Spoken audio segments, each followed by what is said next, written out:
Hi, everyone. Hi, everyone. Alice here.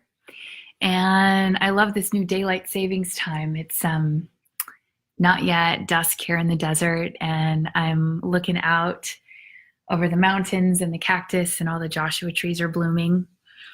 And I am coming to you to talk about one of my very, very favorite things in the whole wide world. And I'm doing the Instagram and the Facebook, so if I turn back and forth, you'll know why. And what I want to talk to you about today is the power of manifestation. And as I was looking at that word today, I also want to acknowledge that it's also manifestation. It's all of us. And just share a story with you that first I want to start with this quote by this amazing author, Napoleon Hill. He wrote this book, it was quite some time ago, called Think and Grow Rich. And he says here that the greatest achievement was at first for a time but a dream. The oak sleeps in the acorn, the bird waits in the egg, and in the highest vision of the soul, a waking angel stirs. Dreams are the seedlings of reality.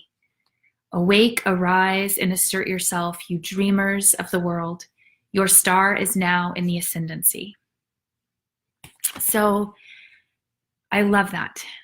And I have to share that actually this quote is part of this book I put together for my group coaching, the 40-Day Radiant Reboot. And we just completed our 40 days yesterday. And we're starting another 40 days in April.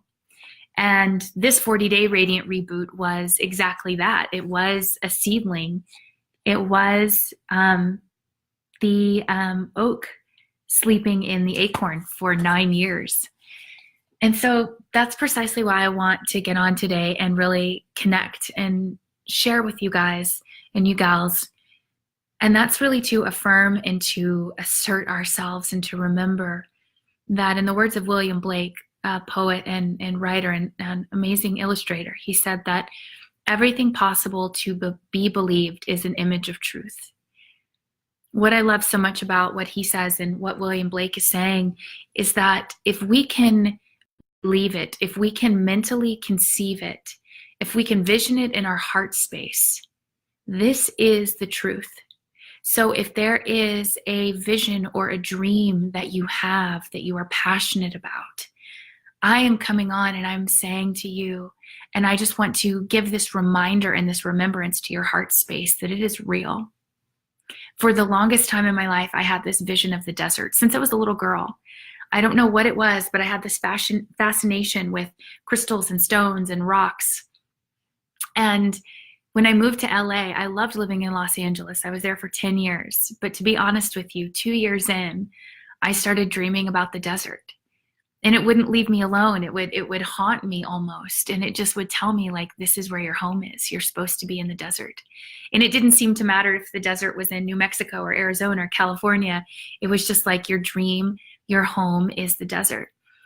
And it spoke to me over and over again. And it took me a long time to grow the courage to say, I can do this. This is possible for me. And I moved to the desert about 1.5 years ago. And I can tell you, since I took that leap, since I trusted that vision, I have just seen my life grow and change and evolve into new realms of possibility and to new depths of creativity and to happiness and to a peace and a serenity that I've never known. Because it feels like I'm like, wow, I'm at home. And I answered the call. And that is available to all of us.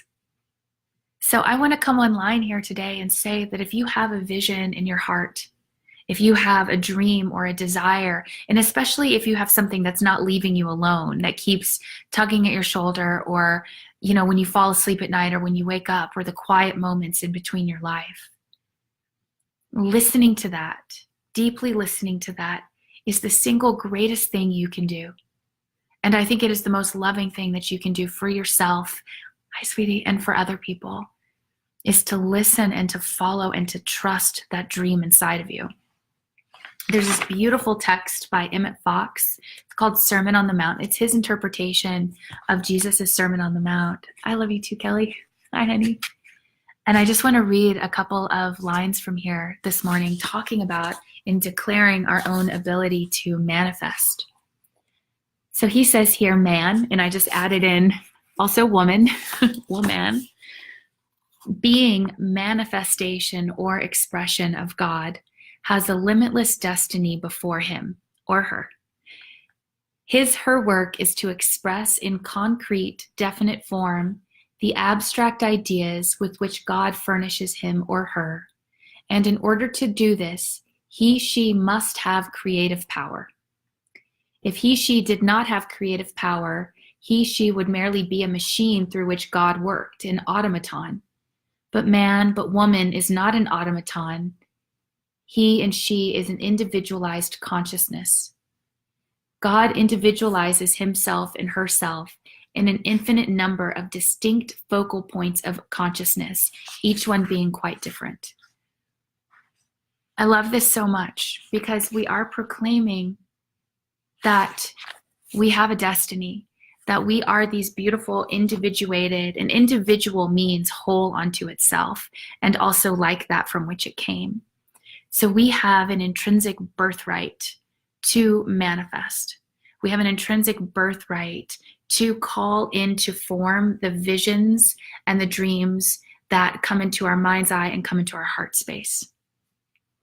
When we do this, when we enter into this realm, and I can't say that I've just entered into it joyfully with no fear. It took me 8 years to move to the desert, even after I knew I wanted to move here, because my mind couldn't figure out how. And I was so, convinced of my own logic that I couldn't seem to figure it out. But however long or however slow, it doesn't matter. What does matter is that when we take that leap, and a lot of times whenever we say, okay, we're going to do this, right? It's like the hero's journey when we answer the call. The second part of the hero's journey is the refusal of the call.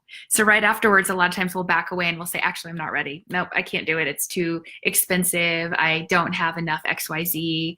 This person will be upset with me. It goes on and on and on, right? So part of your own journey into fully embracing this dream and this destiny inside of you is also refusing it when it comes. That's the part of the process. But that's the mind trying to figure it out.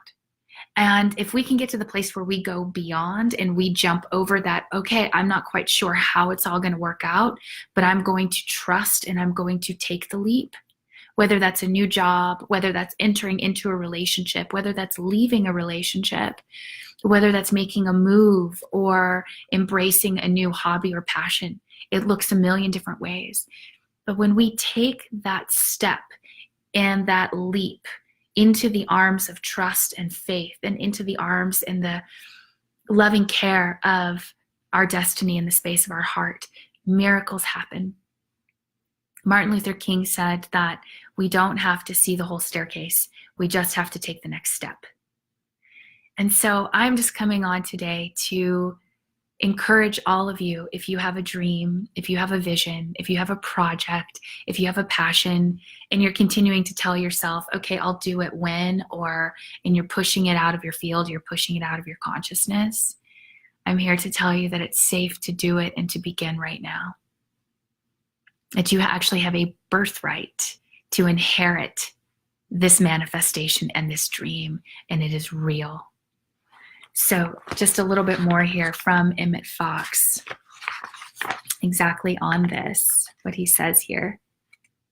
This is amazing. He says, so if only you will find the thing, and when I say, we're going to talk about God here, when I say God, you can think of it as a loving presence in your life, however that looks to you.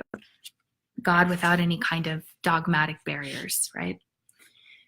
If you will only find the thing that God intends you to do, and you will do it, you will find that all doors will open to you. All obstacles in your path will melt away. You will be acclaimed a brilliant success.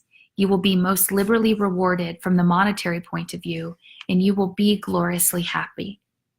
Our true place is the one place where we can bring the kingdom of God into manifestation and truly say, thy kingdom cometh. So that is our birthright, and that's our happy spot. When we know that the money, the happiness, the peace, everything will come when we simply do what this God or this loving presence whatever you want to call it, when we fulfill what it's asking us to do. And if you're sitting here being like, I don't know what the hell this woman's saying, or I don't buy it, good. That's even better. I would encourage you to sit with yourself and to just ask, what makes me happy? What makes me happy? Really? And am I doing what makes me happy? And if I am, amazing. If I'm not, why not? And if I'm not doing it, do I have the courage to consider doing it? To know that I'm worthy and valuable of that thing that I love so much. So I leave you with that today. I challenge you. And I know that I believe truly what God intends and wants me to do is also the thing that makes me happy and makes me joyful. I believe that they're one and the same. And when I serve from that place of what makes me happy and joyful, I feel in alignment with the Holy Spirit, with the loving presence, with the spirit of the universe, with Mother Nature. And then I'm taken care of. And it just keeps working out. This is real and we can trust it. So let me hear from you. What makes you happy? What is the thing that you want to do that you're not doing? Or what is the thing that you love doing and you want to do more of it? What does this loving presence, this God in your life intend for you?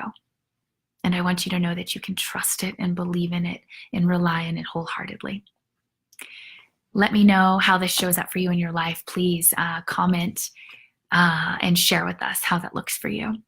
And if you want to go deeper, if you want to explore this work, just know that I'm here to support you. I do individual vision coaching sessions and individual life coaching sessions, as well as offer a group coaching, which starts in April. It's a 40-day radiant reboot, mind, body, spirit, transformational 40-day process.